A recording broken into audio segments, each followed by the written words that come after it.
Welcome to the Deep Dive, where we take complex information and distill it into actionable insights. Today, we're plunging into the evolving world of enterprise risk management, or ERM. Our deep dive today is entirely based on a source titled 14 COSO ERM Going Forward. Now, this material was created by EasyPathUni in collaboration with Yazan Ibrahim. Our mission really is to guide you through how risk management has transformed. It's gone from being this, fragmented, often reactive chore Right, very reactive. into a powerful strategic driver that can actually create value. Exactly. And we'll peel back the layers on this transformation. We'll look at the historical context, the pivotal role of frameworks like into ERM, and how everything from modern tech to global standards, even geopolitics, are radically reshaping what it means to manage risk effectively today. It sounds like we'll uncover how ERM is no longer just about playing defense, Not at all. but really about gaining a significant competitive edge for your organization. So, let's get started. Okay, let's unpack this journey. Before ERM as we know it today, risk management felt, well, pretty disjointed, didn't it? Oh, absolutely. Disjointed is a good word for it. In that pre-ERA era, sort of emerging after World War II, risk management was heavily siloed. Think of different departments, finance, operations, IT, just managing their own specific risks independently. With their own tools, I imagine. Exactly. They had specialized tools. You saw market insurance initially, then later financial derivatives like those coming out of the Black-Scholes model in the mid-70s for financial risk. And concurrently, you had project management tools like PERT maturing, used on big projects like the Polaris missile program. Interesting. So tools were developing, but separately. That's the key. What's fascinating and a bit ironic is that the very solutions developed to manage complexity within a silo, like using Black-Scholes in finance, well, they inadvertently deepened the fragmentation. Different departments ended up with their own languages, their own metrics, their own tools. It created serious communication barriers. And it left organizations really vulnerable to threats that didn't neatly fit into one box. The ones that span multiple areas. There just wasn't a holistic view. That sounds like a recipe for dangerous blind spots. Definitely missing the bigger picture. So, what finally triggered a fundamental shift? What forced organizations to think beyond those departmental silos? Well, the big catalysts were those high-profile corporate scandals. Think Enron, WorldCom back in the early 2000s. Right, huge news at the time. Huge. And they weren't just financial missteps. They exposed these catastrophic failures in internal controls and governance across the board. The direct response, legislatively, was the Sarbanes-Oxley Act, SOX, in 2002. Ah, yes, SOX. That mandated personal certification, didn't it? It did. CEOs and CFOs had to personally certify financial reports and internal controls. And the penalties for getting it wrong, severe. So this created this urgent demand for a standardized, auditable approach. The COSO Internal Control Integrated Framework, which had been around since '92 but was updated in 2013, quickly became the sort of de facto standard for SOX compliance. Okay, so that handled the immediate compliance need. Right. But the true philosophical shift, moving beyond just compliance, really came with the COSO ERM framework update in 2017, the one titled Integrating with Strategy and Performance. That explicitly reframed ERM. Maybe framed it how? From being just a defensive function, preventing loss, to being a strategic tool, a tool for actually creating, preserving, and realizing value for stakeholders. Yeah. And it's crucial to understand this isn't about replacing the internal control framework. It's more like embedding those controls within a much broader, more strategic perspective. Internal controls become a component of ERM. So that regulatory push got the ball rolling. But what really accelerated ERM into this modern strategic role we see now, moving beyond just ticking the compliance box? Yeah, the definitive answer there is technology. No question. The sheer speed, the volume, the interconnected complexity of modern risks. Things like cyber threats, supply chains. Exactly. AI-powered cyber threats, global supply chain vulnerabilities, the old manual, fragmented ways of managing risk just became obsolete. You couldn't keep up. So modern GRC platforms, that's governance, risk, and compliance, combined with AI and predictive analytics, they basically became indispensable. Right, GRC platforms. How did they help break down those barriers? Well, fundamentally, they address those traditional issues head on. They break down data silos by pulling information from IT, HR, finance, operations, everything, into a single unified system. That gives you an enterprise-wide, consistent view of risk for the first time, really. And automation must play a big part. A huge part. They eliminate those manual, often error-prone processes through automation. That frees up your risk professionals to do more strategic analysis, less chasing paperwork. Makes sense. Is there a cost implication? Sure, there's an initial investment, sometimes significant, but the long-term gains, reduced costs, less complexity, and critically democratized risk intelligence across the whole organization. It's profound. This isn't just a reactive fix anymore. It's become a proactive driver of new governance expectations. Okay, so technology is clearly streamlining the how, but the world itself is also changing, becoming more interconnected. Let's unpack the global orchestrator's idea. How have international bodies and global events shaped ERM standards, especially for companies operating across borders? That's a great point. The journey toward truly global standards, well, it gained momentum with national initiatives first. A good example is the ASNZES 4360 standard from Australia and New Zealand back in '95. That actually served as a blueprint later on for the international ISO 31000 standard, ISO 31000, right. When did that first appear? first published in 2009. And a really pivotal moment driving this international push was the 2008 global financial crisis. Of course. That exposed a lot of weaknesses. It exposed widespread systemic failures in risk management worldwide. It created this urgent demand for more robust, proactive international standards. So ISO, the International Organization for Standardization, specifically ISO 31000 in its 2018 version, offers these universal principles and guidelines. And crucially, it defines risk not just as the chance of loss, like the old thinking, but as the effective uncertainty on objectives. That's a profound shift in perspective. It's flexible, it's customizable, it's framed as a guideline. But importantly, it's not a certifiable standard like some ISO standards are. Interesting distinction. Are there other influential bodies? Oh, yes. You have bodies like FIRMA in Europe, pushing for more strategic foresight, warning against short-term thinking. And IFAC, the International Federation of Accountants, they really stress the critical role of finance professionals in connecting ERM directly to value creation, moving away from those old silos. Okay, that clarifies the landscape a bit. Now, for our listeners who are deep in this stuff, what's the critical nuance when we talk about a global framework versus a global standard? Are those terms interchangeable, or is there a key difference we should grasp? That's a really critical question, and no, they aren't interchangeable. There's a key distinction. An international standard, like ISO 31000, offers these high-level, very flexible principles. They're universally applicable across industries, across geographies.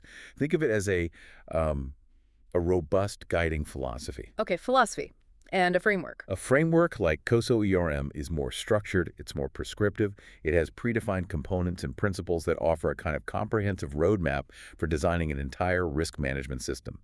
It's specifically designed to align risk directly with strategy and performance, and it's widely recognized, particularly in the U.S., often for regulatory compliance like SOX. So it's not necessarily an either-or situation. Exactly. The modern governance model isn't really about choosing one over the other. It's usually a hybrid model. Yeah. You might adopt ISO 31000's principles to foster a common risk language and overall philosophy across your organization. Right. Get everyone on the same page conceptually. Precisely. While at the same time, you might apply COSO ERM's rigor for specific, really control-heavy areas like financial reporting, especially where you need to meet legal mandates. As we said, neither is directly certifiable in the way some management system standards are, but COSO is frequently used to demonstrate compliance with legal requirements. This kind of pragmatic, nuanced approach allows organizations to have both agility and accountability in what's, let's face it, a very complex world. That makes a lot of sense, leveraging the strengths of both. So when you factor in legal mandates like CGOs, does that mean even a technically voluntary framework like COSO becomes, in practice, a non-negotiable requirement for compliance? Absolutely. The legal landscape fundamentally transforms how these frameworks are used. A mandate turns a guideline into a requirement. With serious consequences for getting it wrong. Exactly. And speaking of legal landscapes, a really key characteristic of modern risk is the significant regulatory divergence we're seeing between major economic blocs, especially between the EU and the US. Where is that most apparent? It's really evident in ESG reporting, environmental, social, and governance. The EU model is, well, it's more principles and outcome-based. They have mandatory regulations like the Corporate Sustainability Reporting Directive, the CSRD, and this really crucial concept of double materiality. Double materiality, what does that mean exactly? It means companies have to report not just on how sustainability issues affect their business financially, but also how their business operations impact society and the environment. It's a two-way street. and it's significantly more prescriptive than what we see elsewhere. Okay, so that's the EU approach. How does the US model compare? The U.S. model, conversely, tends to be more bottom-up checklist-driven. Mhm. You look at the SEC's climate-related disclosure rule, it's narrower in scope, less prescriptive, and it generally relies on traditional notions of materiality. Meaning, what's financially material to an investor? Essentially, yes. What's material to a reasonable investor making investment decisions? This divergence forces multinational corporations into adopting a kind of dual-track approach to compliance. Dual track, so they have to manage both. Often, yes. It frequently means they end up complying with the stricter EU standards simply to maintain market access globally. It's actually a fascinating example of sort of global standard-setting competition. The EU is strategically exporting its people-first values through regulation. Turning a regulatory challenge into perhaps a strategic differentiator. It can be, absolutely. For organizations that get ahead of it, it demonstrates leadership. That's a brilliant insight. Now, with all these evolving demands, ESG, geopolitics, tech, commuter, the board's mandate must be expanding far beyond just the traditional financial and operational risks, wouldn't you say? Oh, absolutely. Far beyond. Boards are now grappling with this incredibly complex array of non-financial risks, which can escalate incredibly quickly. Look at cybersecurity. It's consistently a top priority for boards heading into 2025. I think something like 93% of audit committees rank it as a top 3 concern. And what's driving that intense focus? It's driven by increasingly sophisticated threats, AI-powered attacks, deepfakes becoming more convincing, persistent supply chain vulnerabilities. Remember the SolarWinds attack? That showed just how interconnected and vulnerable things are. It creates this sort of AI arms race. An arms race. Yeah, demanding a fundamental shift in thinking, moving from pure prevention, which is becoming harder, towards resilience. Resilience meaning? Meaning the ability to maintain critical services during a disruption, not just recover afterwards. It's about continuity. Then, of course, you have ESG and climate risks. We mentioned double materiality taking center stage. Frameworks like the TCFD, the Task Force on Climate-Related Financial Disclosures, are guiding disclosures there. So cyber, ESG, what else is high on the board agenda? Geopolitical and macroeconomic risks are huge right now. The World Economic Forum actually identifies geopolitical conflict as the top immediate-term risk for 2025. That's alongside macroeconomic volatility, things like inflation, interest rates. These aren't risks you can just control in the traditional sense. Not at all. They demand strategic foresight, robust scenario planning, continuous horizon scanning. It really transforms ERM from just a defensive shield into a vital strategic compass for the organization. This all paints a picture of a very different kind of risk professional needed today. How is the Chief Risk Officer's role, the CRO's role, evolving in this dynamic landscape? The CRO role has undergone a massive evolution. They've gone from being seen primarily as a compliance gatekeeper. The no person sometimes. Yeah, sometimes, yes. To being a strategic value creator and a really central voice at the boardroom table. Increasingly, they're acting as a chief alignment officer, kind of knitting things together. They leverage technology and data almost like a Jedi with a lightsaber to formalize data collection, automate processes, and crucially, inform key strategic decisions. So much more involved in strategy setting. Definitely. Their mandate now clearly includes strategic advisory, participating in those early-stage strategic decisions, not just reacting later. They also champion a risk-aware culture throughout the entire organization, setting the tone from the top.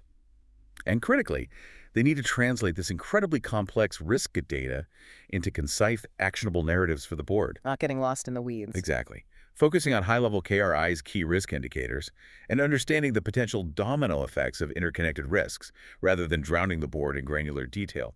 It's a role that demands this unique blend of deep business acumen, sharp communication skills, and real leadership ability to build trust and drive action. And thinking beyond the CRO, for other risk professionals across the organization, what new skills are essential? Are there key certifications that are becoming more important? Yes, the whole field is demanding new capabilities. Technology fluency is table stakes now, understanding AI, predictive analytics, how GRC platforms work. Strong analytical skills are, of course, still fundamental. But equally important now are exceptional communication and influence skills. Why influence? Because risk management isn't just about identifying risks, it's about getting the rest of the organization to act on them. That requires influence. And strategic thinking, the ability to clearly align risk management activities with the organization's overall objectives, is paramount. What about certifications? Certifications are becoming more valuable differentiators. Things like the PMI-RMP, that's the Project Management Institute's risk management professional, are great for project-level risks. And for enterprise-wide mastery, the RIMS CRMP, the RIMS Certified Risk Management Professional, is highly regarded. You see programs like UCLA Extension aligning their curriculum with its requirements. It all emphasizes that while technology is absolutely crucial, human judgment, ethical decision-making, and that strategic foresight, those remain paramount. You can't automate everything. That makes sense. Now, going back to the frameworks, you mentioned the COSO ERM 2017 update really solidified this philosophical shift we've been discussing from defensive to strategic. How exactly did it redefine ERM's place in this evolving global context? Right, the 2017 framework, Enterprise Risk Management Integrating with Strategy and Performance, was a really significant evolutionary step. It wasn't a revolution, but a key evolution. It kept the core definition of ERM, but it placed a much greater emphasis on integrating risk management directly with an organization's strategy, its performance management, and critically, its corporate culture. So embedding it deeper. Exactly. Yeah. This explicit linkage shifted ERM thinking beyond just compliance, beyond just loss prevention, towards being a much more proactive, value-creating function. It was directly responding to what boards were demanding: more foresight, more strategic agility. It's organized around 5 interrelated components: governance and culture, strategy and objective setting, performance, review and revision, and information, communication, and reporting. That structure sounds quite comprehensive. It is. And that structure explicitly positions ERM not as some isolated cost center, but as a potential source of strategic advantage and competitive intelligence. Think about it. By proactively identifying risks associated with new initiatives or strategies, organizations can not only mitigate those risks, But maybe find opportunities. often, yes, they can discover hidden opportunities or refine their approach. It helps leaders balance that crucial equation of opportunity and risk much more effectively. This idea of ERM acting almost like a central nervous system for the organization, taking that truly hybrid approach using different frameworks and integrating everything. That sounds critical for the future. How do organizations actually achieve that level of integration in practice? It absolutely is critical. Risks, as we've said, aren't isolated events. They're interconnected. They have these cascading effects. A failure in one area can ripple outwards. The Institute of Internal Auditors, the IIA, has a useful model here, their 3 lines model. It provides a practical structure for achieving integration. The 3 lines model, can you break that down quickly? Sure. The first line is operational management, the people actually doing the work. They own and manage risks as part of their daily activities. The second line includes functions like risk management and compliance. They provide oversight, expertise, frameworks, and tools to the first line. And the third line? The third line is internal audit. They provide independent assurance to the board and senior management that the whole system, the first and second lines, the overall framework, is designed appropriately and operating effectively. They act as that crucial, independent watchdog. So it's a system of checks and balances, essentially. Exactly. This integrated approach helps manage the entire risk network as a whole system, preventing a potential systemic collapse that could start from just a single point of failure. Okay, that makes sense structurally. And how do the GRC platforms we talked about earlier play into this vision of integration and interconnectivity? Are they the key technology enabler for making this 3 lines model truly operational? They are absolutely essential. You could say the convergence of GRC and ERM provides the operational backbone for this integrated model. Think of it this way. ESHO, or ISO 31000, provides the what to do, the conceptual roadmap, the principles. Right, the strategy. But GRC platforms provide the how to do it, the vital operational tools and infrastructure. They are the unifying force. They consolidate all that disparate risk data into a central hub. They automate workflows across risk, compliance, and audit functions, and they provide that real-time visibility needed for effective oversight. And that visibility helps with things like SOX compliance. Immensely. It operationalizes core ERM principles like continuous monitoring. That's crucial for meeting continuous reporting requirements under regulations like SS 404. You move from periodic snapshot audits to much more of an always-on tracking system. That must change reporting significantly, too. Definitely. They provide enhanced reporting capabilities, think real-time dashboards tailored for boards and C-suites. This shifts the focus from purely retrospective reporting what happened last quarter to more forward-looking insights, what might happen. And crucially, GRC platforms demonstrate accountability.